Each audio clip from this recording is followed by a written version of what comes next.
Hi, welcome to another episode of the Caroline Glick Show. A couple of shows ago, I opened with a discussion of this new Amcha Initiative report that talks about the goal of the anti-Semitism that's galloping through U.S. college campuses. We just saw a protest at University of Michigan with Palestinian supporters or Israel haters marching through campus with PLO flags calling for the annihilation of the Jewish state. Sort of something reminiscent of the brown shirts at University of Leipzig or Heidelberg in the early 1930s, and very, very scary. But it works out that a lot of Jews in the United States have just had it, and there's a new Jew in America emerging. And writer Karol Markowicz, who's really an extraordinary writer, just published a really important article about them called The New Jews at Real Clear Books. And after my opening, I'm going to be having a conversation with Karol about who they are, how many there are assessed, and what can be done to help them and what they need. So stay tuned. But in the meantime, I wanted to talk to you about the uproar over the Netanyahu government's proposal for stage one of their judicial and legal reform package. And I want to start with a story. In 2006, the Palestinians held elections for their legislative council. Hamas won. And among the members of the parliament that were elected were were permanent residents of Israel, of Jerusalem, who ran on the Hamas ticket. So you had declared Hamas terrorists who ran for the Palestinian Legislative Council. They won seats from Jerusalem. Now, these people who are residents of Jerusalem and avowed terrorists who are serving in a hostile parliament were also receiving welfare benefits, it works out, by dint of the fact that they're permanent residents of Jerusalem. So then Interior Minister Eli Yishai said, this is ridiculous. We don't want to be giving welfare.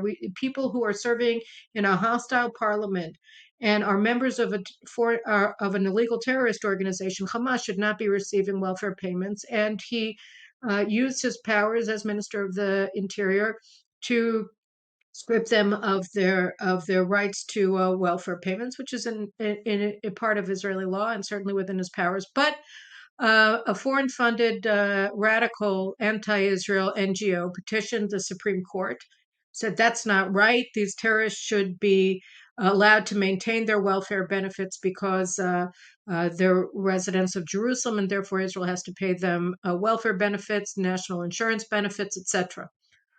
And the court obscenely agreed. They agreed with this foreign-funded NGO that, by the way, in normal cases would have no standing, or in normal countries would have no standing before the court because they're not an injured party. In fact, you could argue that the terrorists weren't an injured party. What do they need welfare benefits for? They serve in a foreign hostile a terrorist organization and a foreign hostile parliament. But be that as it may, the court, without basis in law, stripped the minister of his powers to take away the terrorist welfare payments. And then the Knesset said, wait a minute. Okay, if they say that the minister of the interior doesn't have this right, then we're going to give him this right. And they passed a law that said that the minister of the interior has the right to strip members of terrorist organizations and members of foreign parliaments of their welfare benefits in Israel. They passed the law, duly promulgated, and then the legal advisors to the government said, no. Okay, they won't be Jerusalem residents anymore because the law says that they don't have residency status anymore. But we're going to give them a new status, and under their new status as non-residents, they also have to get welfare payments. So the legal advisors came in, undermined and gutted the law that the Knesset had just passed for the sole purpose of taking away the welfare benefits from terrorists and said, well, no, you have to keep paying them. Now, there are two aspects to this that are stunning. One is the fact that both the legal advisors in Israel and the Supreme Court have seized the authority from Israel's elected leadership in the Knesset and in the government to make executive decisions and to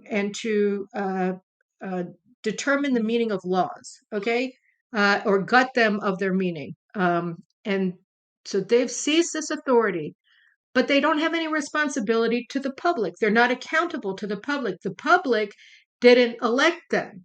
They weren't doing the public's will when they seized Yishai's power to strip these terrorists of their welfare benefits, and they weren't serving as the public's representatives when they gutted the law that the Knesset had passed of all meaning. So who were they representing? Well, they were representing themselves. They're public servants, and they're supposed to be representing the government. They're supposed to be serving the government, but they weren't. They were advancing an agenda that the public had rejected in the elections, right? And had formed a government that was predicated on principles and laws that the legal fraternity, both the court and the legal advisors, refused to represent. Now, this case was not anything new. In fact, I watched my friend Gadi Taub's podcast, and it was a law professor, Rafi Biton, who raised this example of court and legal advisor overreach, and I had forgotten already. Why had I forgotten? Because these kinds of cases and these kinds of decisions by unelected judges and unelected legal advisors and the attorney general are made all the time. Every day we have another preposterous ruling by the court or another preposterous decision by the unelected legal advisors, and then they have seized the authority from our elected leaders to force our elected leaders to accept their decisions, whether judicial rulings or legal opinions that they claim with no basis in law are binding. All right. So that's the crazy situation we have today, where we have a legal fraternity that is comprised of the courts on the one hand, and the attorney general and the state prosecutions and the legal advisors to the government ministries on the other hand, that join together to advance a political agenda that is at loggerheads with the basic interests of Israel, whether it's public security and common security, that is general security, or whether it is promoting and protecting Israel's national identity as a Jewish state, or enforcing our immigration laws. All of these things are at loggerheads with the values and the interests of our legal advisors and our Supreme Court justices. And how are these people selected? Well, we have a judicial selection committee that is dominated by members of the court.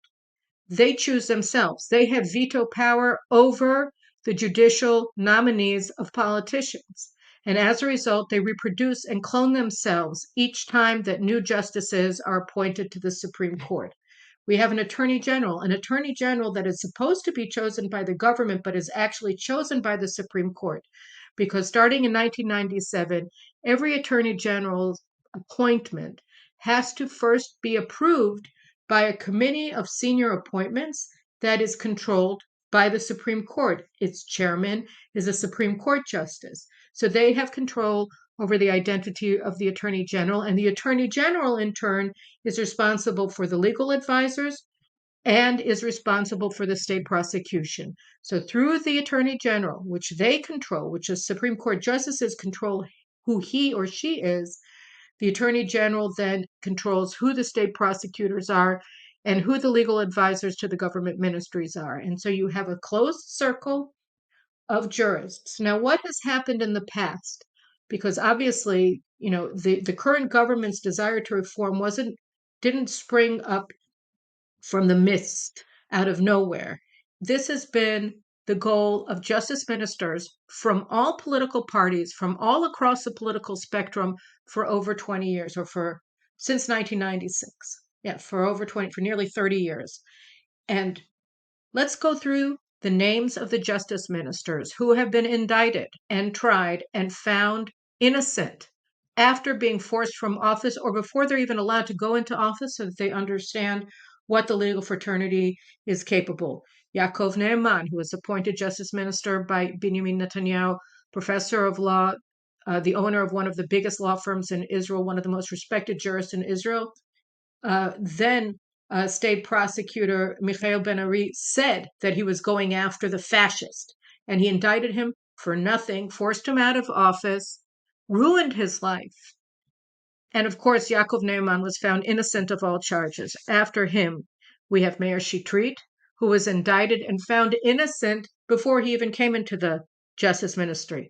Chaim Ramon tried to reform the ministry as justice minister. He was indicted and tried and found guilty and forced from office for wrongly kissing an IDF officer who wasn't complaining against him, right? But they ruined his life and they forced him from office very openly and transparently because he was trying to push judicial reform along the lines that the Netanyahu government is now doing. Tzachi Hanegbi, the current head of the National Security Council, he was under investigation for years as justice minister. And before he was justice minister, found nothing, but changed his position 180 degrees on judicial reform as a result. Ruby Rivlin, the former president, who's now one of the most outspoken champions of the legal fraternity, talked about the rule of law mafia. He explained how every politician who tries to reform the judicial system is extorted and finds himself under criminal investigation. He too was put under criminal investigation, indicted for whatever crimes, found innocent, but suddenly he became the greatest champion of the court and the legal fraternity. Ayelet Shaked, former justice minister, she wasn't indicted of anything, but rumors have circulated around her for years that she changed her tune 100%, curtailed her reforms and a reform package for the Attorney General's office, who she empowered, and the state prosecutor, who she empowered while in office, and for judicial selection, because she was under threat. So every single one of them, what are we seeing here? Well, it is a mafia, exactly as Ruby Rivlin said. And here we have, again, them saying that any effort to reform them is an assault on democracy. But what we see is that they've absconded of the powers of Israel's elected leaders, both in Knesset and in the government, seized it, arrogated these powers to themselves. They have no accountability to the public, and they want to keep it that way.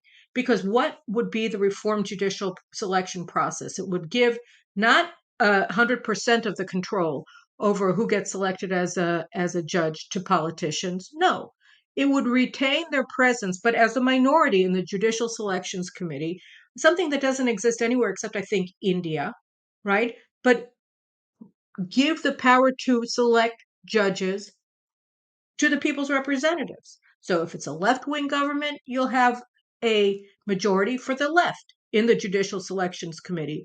If it's a right-wing government, you'll have a majority for the right. And just like the Supreme Court of the United States and for many other democracies around the world, you'll have a mix of justices. Right now, what we have is 15 judges and 2 token right-wingers. Okay, that's what we have. 11 justices who vote uniformly for the left, and 2 who are token representatives of the right wing. I may be off by 1. So it would be to change the complexion of the court over time, right? In a democratic process that's transparent. We would have public hearings for Supreme Court nominees so that the public could see who are the people who are going to be adjudicating our laws. So all of these things are part of the reform package, and everybody on the left is screaming bloody murder. And you want to know why? It's not because Yair Lapid opposes judicial reform. He spoke on behalf of precisely the reforms that Netanyahu and Justice Minister Yariv Levin are putting forward today. As an opposition leader and as a politician in the past, in 2014 and 2015 and 2016, his father, Tommy Lapid, as justice minister, said that all of the things that the government is now calling for have to be accomplished.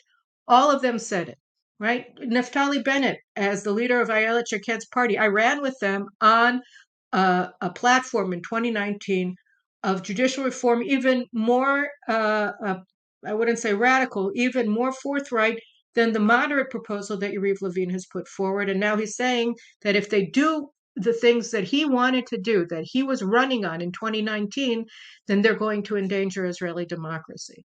It's all hypocrisy. It's all a lie. Gideon Sa'ar, former justice minister, They closed an investigation on him for allegations of serious sexual harassment. Benny Gantz, the champion of the legal fraternity, is suspected of carrying out significant security crimes, and they decided to close the investigation against him. And he's the greatest champion of the legal fraternity. But people are running around saying that if these reforms go through, it's going to be the end of Israeli democracies. No, my friends, it's going to be the restoration of Israeli democracy. And for over a generation, Israelis have been calling for this. They've been writing about this. I've been writing about this for over 20 years. They've been setting out the case for it piece by piece, only to see successive justice ministers indicted and forced to heel by the state prosecution, by the attorney general, and by the justices of the court. And finally, we have a justice minister in Yariv Levin who has been saying that this is his agenda for over 20 years.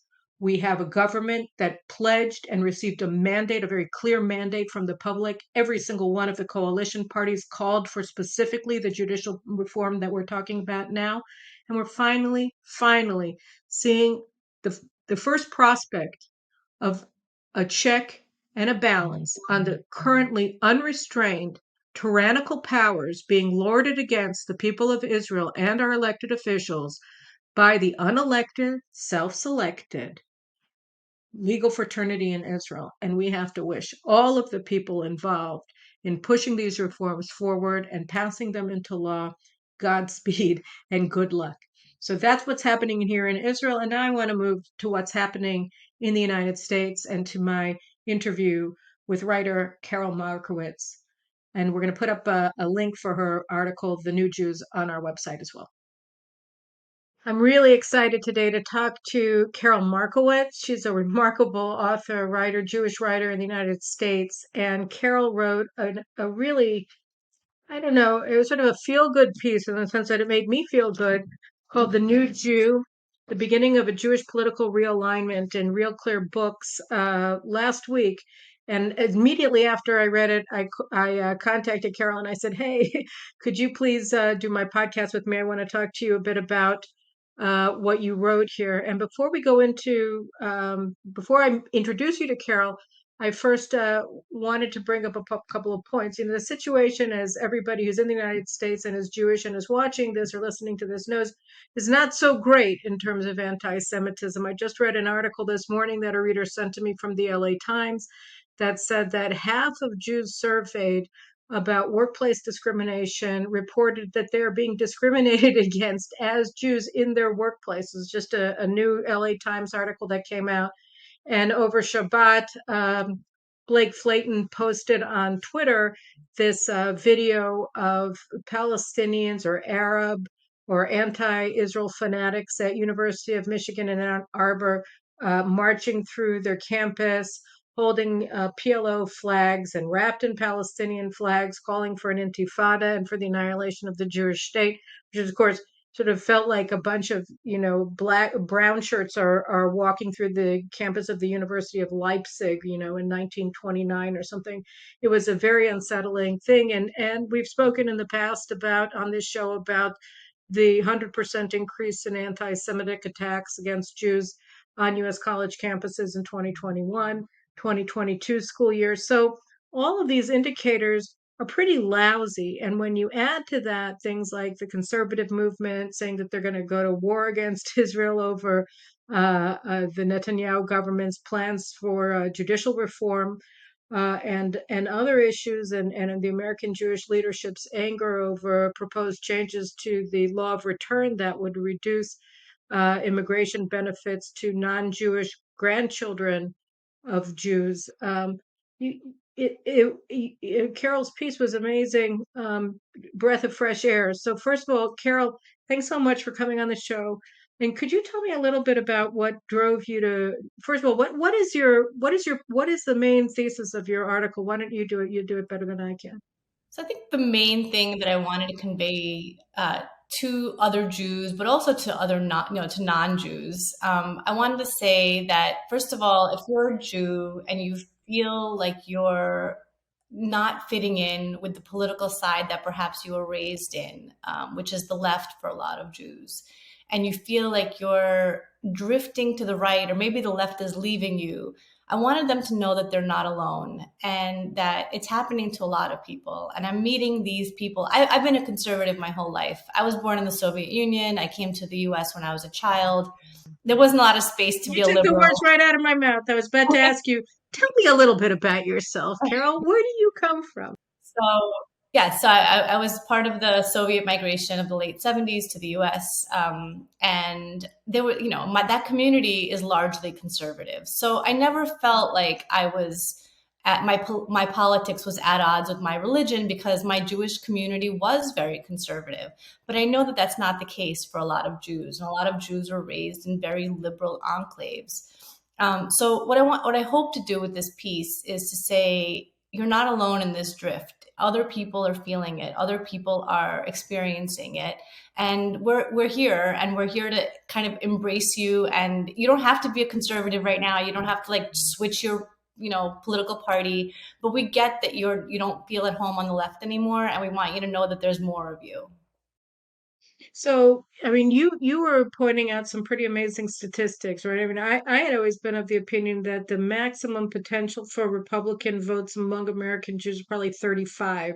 Right. But you noted that Rick DeSantis got Ron, yeah. 41%, Yeah, Ron DeSantis 41% of the Jews. actually, Ron DeSantis, sorry, yeah. they think that he got 45. It's hard to tell because it's exit polls. So an exit poll is when somebody leaves the polling place and gets stopped and says, can I talk to you, and who did you vote for, and what are your demographics, etc. For a Jew who has never voted Republican before to admit to a random person on the street that they did, I'm not sure. I actually think that number is higher. That's totally just my guess, but 45 is a crazy number anyway for these exit polls. His team are going through the data right now, and they're going to kind of come up with which Jewish neighborhoods kind of went more for him this time. So that number might be higher, but even 45% is, obviously astronomical. It's enormous. And, I wrote a piece for Israel's Channel 14's news magazine, which is in Hebrew, about the election results. And specifically about the Jews. I said, you look at the Jewish migration from New York, of which you are a member, right? That you were living in New York City and you left during COVID. Is that right? Well, I mean, we left a year ago, so January 2022. And you left New York and you came down to Florida, and what you find in the population statistics, and this isn't limited to the Jews, but that the Republican, our friend who was running for governor in New York State. Oh, Lee Zeldin. Lee Zeldin. It's Lee okay. Zeldin, thank you very much. Our friend Lee Zeldin, whose name escaped me because Happens whatever. sometimes. So Lee Zeldin, his margin of defeat was actually around the size of the number of New Yorkers who moved down to Yes. Florida or out of the Sorry. state. Yeah, we apologize for that, New York. Yeah, that's true, and it's sad because New York didn't have to lose like that, and we were never going to leave New York. We were lifelong New Yorkers. I'm married to another immigrant from Israel. He grew up in Queens. I grew up in Brooklyn. We were going to spend our lives as New Yorkers and raise our kids as New Yorkers. And it wasn't COVID that pushed us out, but COVID restrictions and the way that they specifically targeted kids. And we just had to get our kids out of there. So it was COVID that made you leave? That was Well, it was COVID. Like our kids couldn't go to restaurants because they weren't vaccinated a year ago. They had to wear masks even outdoors in schools, even though everybody knew that that was pointless. It was just we saw our youngest was fading because he had school for part time in 2020 and then masked for 2021. We saw that they were not returning to sanity anytime soon. And even today, they still have outdoor events only for kids because, kids are the target and that's the way they're treated. wow. So would you go back to New York now, having moved to South Florida? Never. I mean, absolutely not. Especially, I shouldn't say never because I imagine, when I'm 70 and my husband and I move to Manhattan, we'll see. But not while my kids are growing. My kids are going to be Floridians. They're going to grow up here. They're going to go to high school here. They're going to go, leave to college, hopefully from here.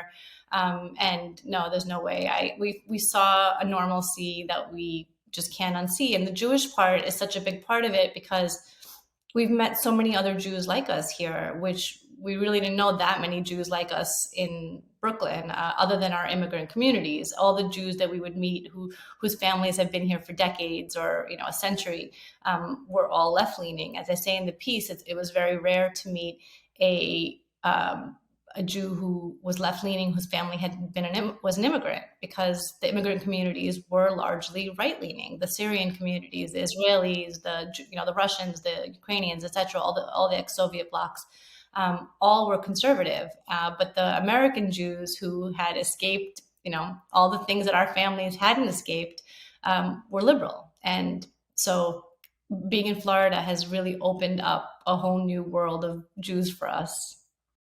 And are the American Jews, fourth generation American Jews down there There who are, are conservative? and they are on the right. They are, gun carrying, no nonsense, not having it Jews, not the apologetic Jews that we were used to, not the let's hear them out Jews.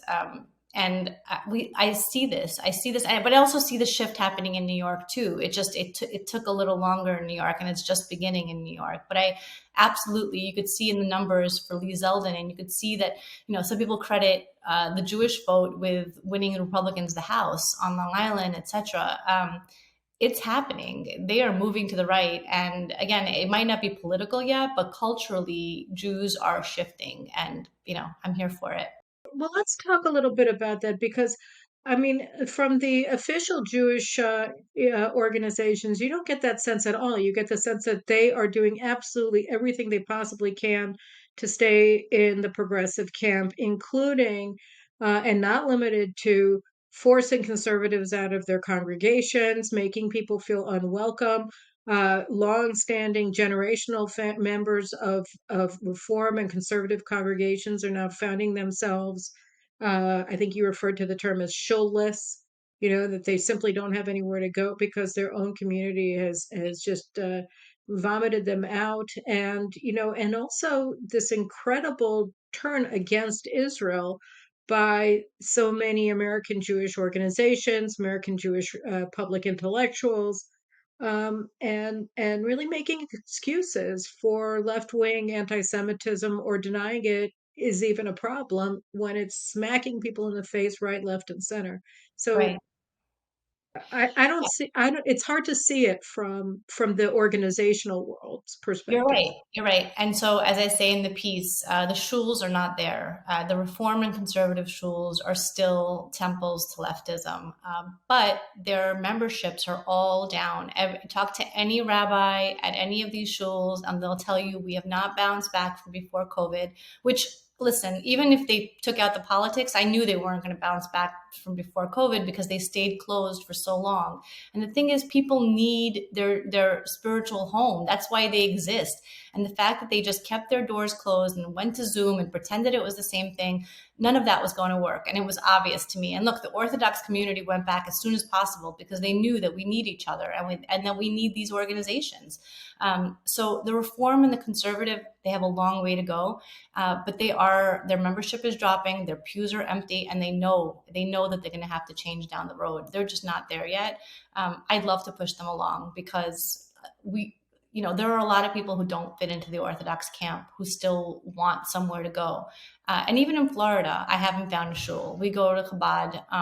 Again, it's not a fit for us because we're not Orthodox, and things like just don't really just don't fit us in Chabad. But they're so welcoming and they're so warm and they're so just Judaism at the forefront of what they do, as opposed to politics being at the forefront of what they do, which is what we saw in our previous shuls.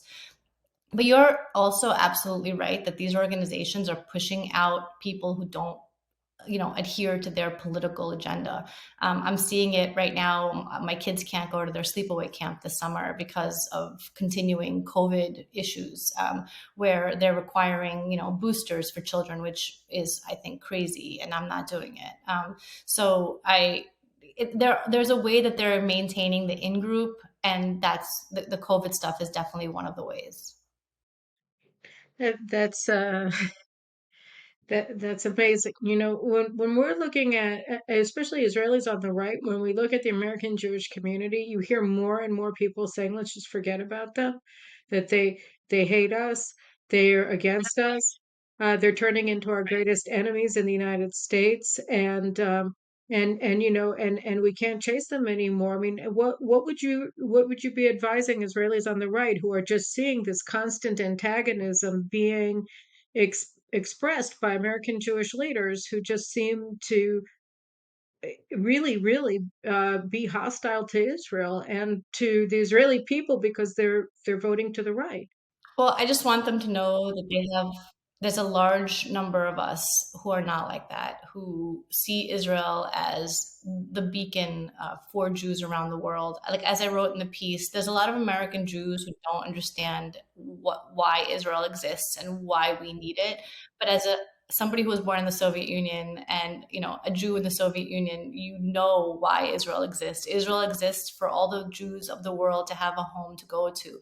And just because the American Jews are comfortable and have lived this amazing life in this amazing free country, doesn't mean that there aren't Jews all over the world who don't have that same sense of security and freedom. And we need Israel. So I get it. I really do. If I'm in Israel and I hear American Jews, like I just heard that our old shul in Brooklyn, super left shul, just had like a forum to discuss like Israel's troubling new elections. And it's like, you guys live in the most comfortable situation ever. You have none of the problems that people in Israel have that they have to deal with.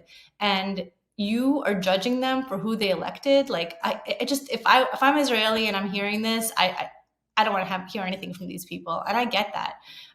So I just want Israelis to know that there are so many of us who get what Israel is about and get what it means to us as a people. So don't think Well, that the it's question just then is how I mean the question then for me and for you I think is how can Israel actually empower more? I mean, if you have a potential of 50% of American Jews or nearly 50% of American Jews walking away from the progressive camp, and being proud Jews, the new Jews, as you refer to them, then Israel should be encouraging that, not only because it's good for us, but because that's the way to ensure Jewish continuity in the United States. It would seem to me that Jews have to be able to stand up for themselves. No, so. One thing I think is I would love to see more organizations that speak to these values. Like Tikva is one that I mentioned in the piece, but they can't right? do everything. Again, I have no synagogue to go to. In South Florida, where there are a lot of Jews who are politically conservative like me, and I don't have a shul. And that can't be. I think that Israel has a role to play in maybe, having saner rabbis, kind of that maybe are. I know that in Israel it's kind of a different story, but in the US we just need more like sane reform and conservative rabbis, and they exist. We just need kind of like for them to have a bigger platform. I can think of some, but I have to tell you that this was a big piece for me about Judaism, but my previous last really big piece about Judaism was I wrote for the Jewish Forward a number of years ago about how I tell my kids that, I want Jewish grandkids. Like it's important to me that they marry Jews, and it's important to me that their kids be Jewish. And the pushback that I got from that at the time was from, antisemites who are like, oh, you Jews, you want to keep your blood clean, blah, blah, blah.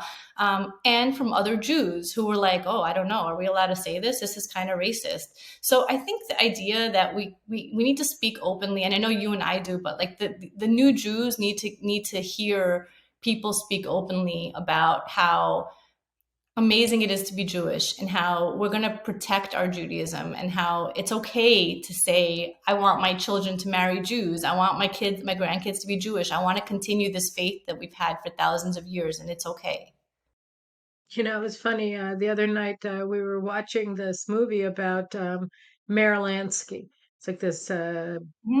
I don't know, Mm-hmm. some author was interviewing him. It's called Lansky, and it was very funny. But Lansky was talking about lauding himself and talking about, though he did organize. This is true that he organized a bunch of Jewish strongmen to go into a Nazi rally in New York and just beat the living crap out of every single Nazi in the room.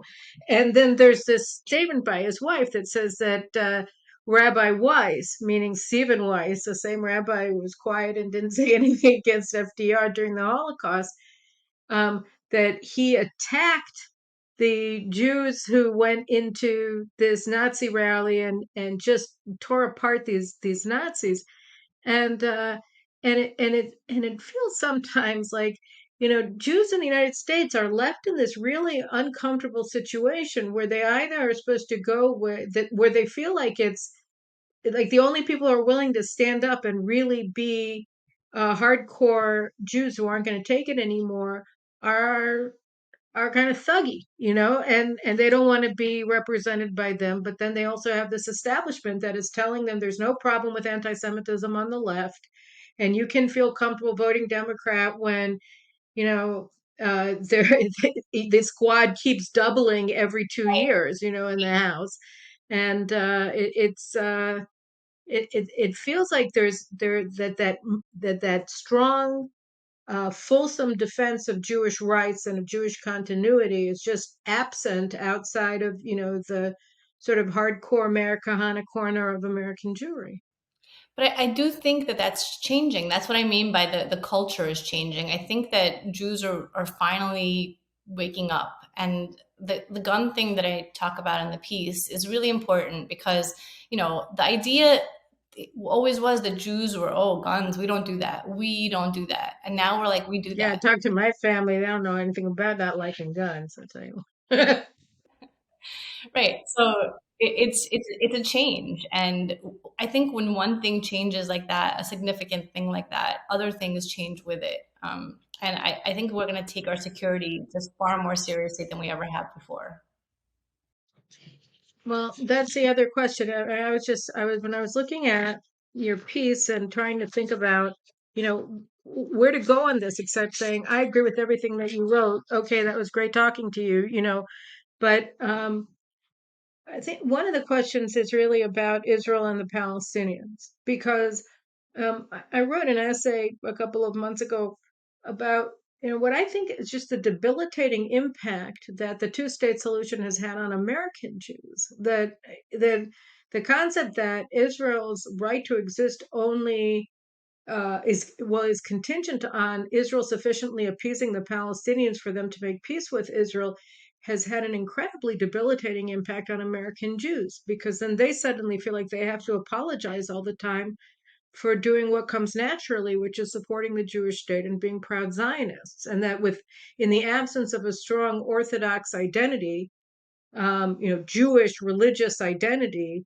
then the strongest identity feature that you can have to have a sustainable Jewish identity is Zionism. So if you're not allowed to be a Zionist because Israel isn't sufficiently appeasing the Palestinians, which is basically the predicate of the two-state solution, then what do you have left? I Right. mean, how strong do you think that American Jewish support for Palestinian statehood remains at this point? Is it as strong as all of the data show? How do you look at it? It's hard to say because the news that we get here is so different than obviously the news that you get. And so from what I've seen, so I would say that first of all, on the left, two-state solution no longer exists, right? I mean, AOC one time made a comment about how she supports the two-state solution, which used to be the standard liberal line, had to walk it back because now it's a one-state solution, and that one state is not Israel. So the left has to wake up to this. I mean, the Jews on the left who proclaim their support for Israel and who say things like, "Oh, we can divide Jerusalem, etc." What they're saying is there's going to be a one state, and again, that one state is not Israel. So I don't know that there is a conversation around the two-state solution right now. It's either like Israel or not Israel, and I think Jews need to make the decision which one of those they prefer.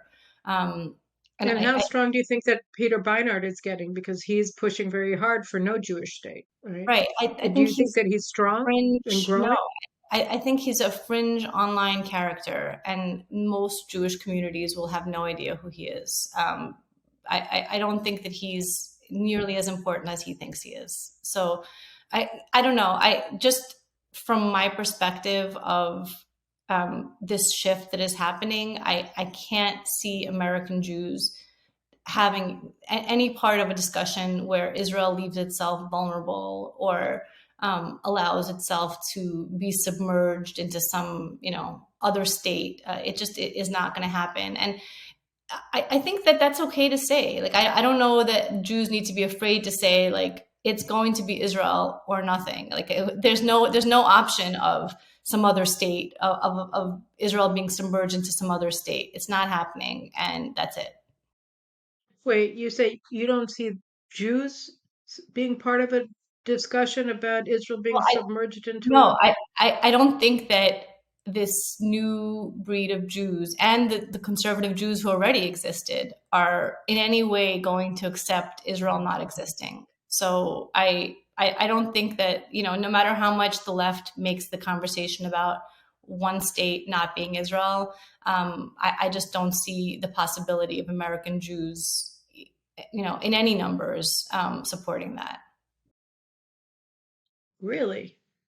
That I mean, So the even numbers even seem at to my indicate a different story, which means either the numbers are wrong or you're talking about a select group of Jews and that isn't representative. I so mean, why do no, you I mean, say that? well, even in my super left shul that we belong to in Brooklyn, support for Israel was still high. I think that they engage in some conversations that I think that they shouldn't even be having. Again, about the idea of maybe having one state with the Palestinians. Like, I just think that that's crazy talk. But ultimately, support for Israel remains really high among Jews, and that's why the trying to separate out the left trying to separate out Zionism from Judaism, it's just not happening. Most American Jews support Israel. It's just, there's no numbers I think that show otherwise. Okay, well, that goes to a different question, which is the changing nature of anti-Semitism in the United States. I mean, I talked about it in my show a couple of weeks ago about the Amcha Initiative report on the new anti-Semitism on campuses and the most dangerous form of anti-Semitism on campuses, which is the anti-Semitism that cancels Jewish identity, that redefines Judaism as anti-Zionism and says that Zionism is the worst form of anti-Semitism. And this may not be something that Jews latch onto, but it is something that increasingly is being latched onto by institutions in the United States, and first and foremost, university campuses. So what the Amcha Initiative was arguing was that the danger here is that Jews are just going to say, it's too dangerous to be identified as a Jew, and I'm just going to walk away completely from the Jewish community and from my Jewish identity because I don't want to be persecuted. Um, and how how tangible do you think? How salient of a concern do you think that really is in from your experience? Well, I mean, I think that the preference would be for Jews not to send their kids to schools that behave this way or allow this kind of behavior on their campuses. I think that would be so much more powerful than dropping your identity and pretending you're something you're not. And that's, again, the thing that I want to convey to Jews who are still on the left and, might feel kind of awkward about all of this is you don't have to be or a card carrying Republican to walk away from this insanity and say, I'm not doing this. I'm not pretending to be something I'm not. I'm not throwing away thousands of years of religious identity because some, schnook on campus is like threatening me. I think Jews need to feel empowered to say, I'm not having this. And parents, the first step is with the parents. They have to kind of instill a strong identity into their kids, and they have to say, no, I'm not sending you to this school. You're not even applying to this school. We're not giving them a dime. It's not happening. And if Jews were smart, they would have like a list of the schools somewhere that are behaving in a fashion that they find, unacceptable. And my kids are young. I honestly don't know exactly which colleges are worse than others yet. I feel like that's going to be an education for me in the next few years. But they should not be spending a cent at any of these schools. And then we'll see. And then we'll see if the schools shift a little bit.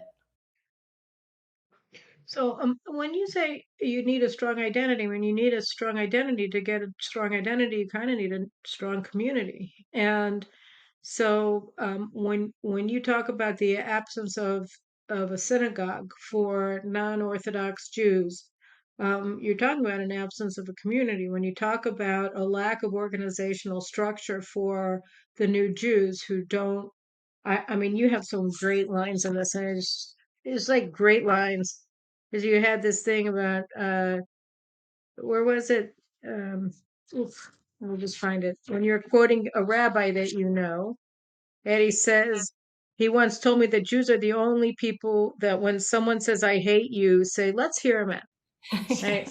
I mean that's brilliant. And you're saying that the new Jews don't really care what they have to say and don't really want to hear about how ye came to be ye and Right. came to be a a supporter of Hitler because really who cares what he Yeah. thinks and why he came to that point. That's exactly it. Every time I heard about, oh no, this Kanye interview is really good. Like, I don't care.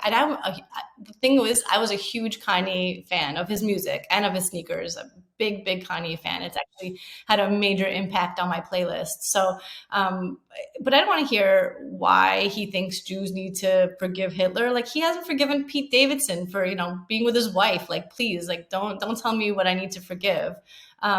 But yeah, Jews have always had sort of a softer approach to the hate aimed at them, and I think that needs to end. But what you said about community, you're right. We do need these structures, and we do need these organizations, and all of that would be great. But I come from a Jewish community that somehow maintained their faith in the Soviet Union without having any of that, without having any organizations, without having any open prayer or any kind of open celebrating at all. And yet my grandparents and my great grandparents somehow did it. So I carried that with me where they had it so hard. I have it so easy. I can't just give up on this. I get that it would be a lot easier if I had a shul that was, sane and I can go there and I could celebrate all the holidays and I could feel sort of at home. But I don't. And because I have that example to look to, and I think that so many people should look to kind of previous generations of Jews who had it so much tougher than we do to maintain their identity. And if you live in a free country and you get to be Jewish openly, do it. Be Jewish openly. Don't be afraid and stand up for that identity. You have it way easier than your forefathers had. I agree. I think one of my biggest concerns about American Jew, I have many. I have many concerns, but one of them is that I see over and over again this move where people take one step forward and say, we're not going to stand for this.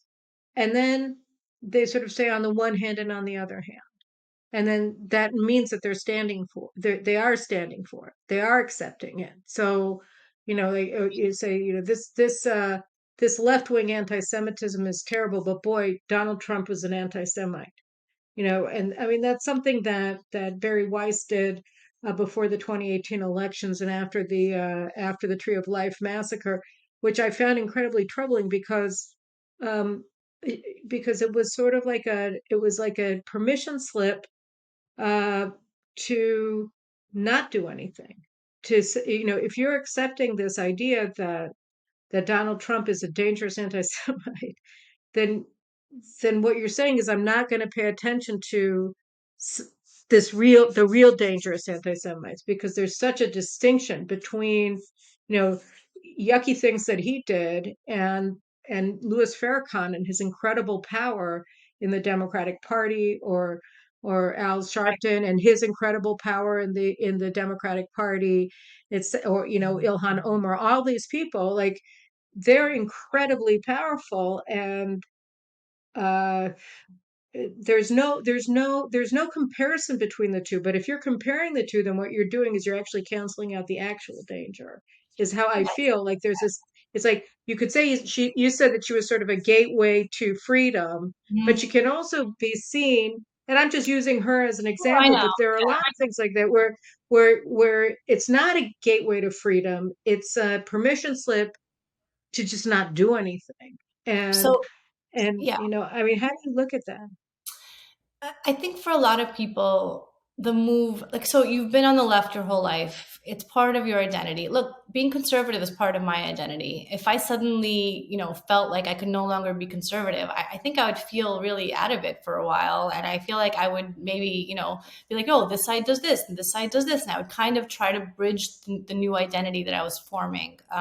So I get why people on the left kind of still have to be like, well, the right does some bad stuff too. And it's, to me, it is that bridge. It's the bridge that they're on, that they're trying to like find their way to their new identity. And it isn't that easy. But I like the people that are on the left and are like, I'm starting to read Barry Weiss. Like they think that that's a step. And I think it is too. I think it is a step. I think it's a step into free thinking where you're not allowed to read Barry on the left. And because they're now doing something that they're not allowed to do, it is shifting them. So, I like her writing a lot. I think she's great. Is she on the right? I don't consider her on the right. No, I think no, she's no. yeah. So, but that's okay. She is an independent thinker, and the fact that they're moving towards independence is something. And again, I think that it's really hard to shift. I think that it's much harder said than done.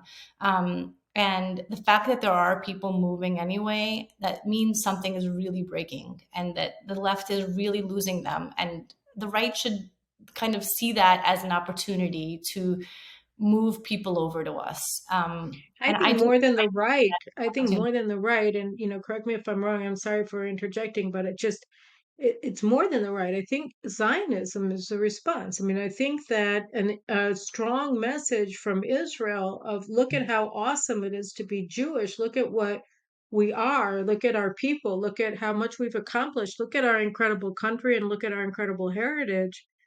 I think that that's really the thing. It's not so much an internal political move, it's a move towards embracing the richness of your Jewish identity, right? It's cultural, yes, and it's more than bagels. It's more than just shopping at Zabar's, as I said in the piece. It's something else. It's something much deeper. Otherwise, why do it? Why have it? Um, and one of the startling things, one of the numbers that I quote in the piece, that 72% of non-Orthodox Jews intermarry. That was really shocking to me, and like it's a giant issue if we hope to have Judaism moving forward. That such a large number are not marrying inside the community and are not potentially having Jewish grandchildren. Um, it's really something that we need to care about. Yeah, no, I agree. And I think that it's a third rail issue because so many Jews are intermarried and so many Jews, unlike Donald Trump, so many Jews have non-Jewish grandchildren. And and it's a very, very difficult issue to talk about when you're talking to people who are overwhelmingly assimilated and overwhelmingly moving out. I mean, it's almost coincidental if a non-Orthodox Jew marries a Jew these days, it seems. It's so I think there too. I mean, I think you're right. A more concerted push to help Jewish young people marry Jews are is important. But I saw this article a few years ago by um I think by the Jewish sociologist, I think from I don't remember who wrote it, but he wrote it for Tikva, and he was talking about how Jewish reform rabbi got in trouble with his congregation for having a program offering free J-date membership to Brilliant. Jewish singles in the congregation, and the intermarried families opposed it and tried to get him fired for trying to encourage Jews to date other Jews. Yeah, I mean, once we get to that point, it's it's all over anyway. If Jews are, even intermarried Jews are complaining about Jews marrying other Jews, it's things are heading in a very bad direction. I love that idea. I think they should offer J-date membership. I think they should just do more to get Jewish singles together. I don't think it should be just waiting for the birthright trip for everybody to take, because not everybody gets married on birthright. But just the idea of having Jews together with other Jews. Again, that would be great if we had, organizations and temples that did that. I'd love to see that. My husband was the first Jew I ever dated. I talk about that, and so I easily could have been down that same road. It begins with the parents. My parents never really stressed to me how important it is to marry somebody Jewish. I kind of wish they had, and I'm definitely making up for that, error with my own kids. All right. Well, listen, Carol. I mean, what else can you tell us about the experience of a well-lived Jewish life now as a new Jew? That you think it's important for people watching this to really understand whether they're Israeli or American. I think find your people, even if you don't have the structures, and try to make your own community and look to our history that people did it. They formed their own communities without structures in place. We're heading somewhere good. We are. As a people, moving towards standing up for ourselves more, being more active in our own defense, feeling stronger in our identity. There's nothing to be ashamed of here, and people need to understand that there's nothing to like, that they don't lose anything by being stronger. They only gain. And for people on the right, I want them to like not expect these people who are shifting rightwards to overnight be, uber conservative. Like you can't expect that. You have to just kind of work with what they are, and keep having the conversations, keep having the arguments, and showing them a better way to be a Jew, a better, freer way to be a Jew. So let me just ask one last question. So you guys don't have a synagogue. You go to Chabad Yeah. down in South Florida, where you guys have relocated. So how does your Jewish life work? How do you place your kids? Are they in day schools? Do they go to Hebrew schools? They go to Hebrew How are school, you guys and organizing it? yeah, they go to Chabad Hebrew school, and they love it. Actually, they're like my sons really love it. My daughter. So part of why I mentioned the Chabad doesn't work. I have a daughter who's 12. We'd like for her to have a bat mitzvah. Chabad, doesn't really do reading from the Torah, and that's important to me, which is why we don't really fit. But they are so great and welcoming, and so inspiring in their Jewish faith that it's been amazing for my kids to be around it, even though it doesn't fit us exactly. So we work. I work at it. I have lots of moments where I feel like total loser for not being able to make it happen. And I've written a previous piece called Adrift, where I write about how I don't have a shul and how hard that is, and how I burst into tears at all kinds of inopportune times over it. But I try, and it's, again, when I think about the effort that I put into it, it's still not even a fraction of what my grandmother and her parents and their parents had to do. So, is it really that bad that I don't have like a Jewish community home? It's not great, but it could be far worse. Well, I commend you for being a Jewish mother the way that we're all supposed to be. I think that you're, what do they call it? A Jewish mama bear. And so we have to do it. I mean, that it's our jobs. And in Israel, sometimes I think that people don't understand how great we have it here. And so I commend you there. And I think that we should all understand that whether in Israel, and I linked your piece actually, and I wrote about it in Hebrew for my Hebrew readers, saying, look, this woman is saying that there are like 2 million plus Jews in the United States that are not buying this progressive crap, and we have to help them. So I think hopefully we'll see a new kind of partnership being brought between the new Israeli government and the free Jews of the United States. I hope so. And I really thank you for exposing this phenomenon in such a compelling way in the article. And everybody, I'll link to the article from Real Clear Books on the JNS page, so that you can all read Carol's piece. It's really great. So thank you so much, Carol, for being a free Jew, and uh, May we all and be good free. luck. And We must Thank all you. be free, and we all can be free. It starts in your heart and in your mind, and you certainly are all the way there. So I appreciate it, and obviously we'd welcome you and your family to Israel if you decide that you just want to try Yes, life out over here in the Jewish state. We definitely would be welcoming you here. thank you. But take care of yourself, and we'll see you soon. Thanks so Thank you much. so much. Thank you.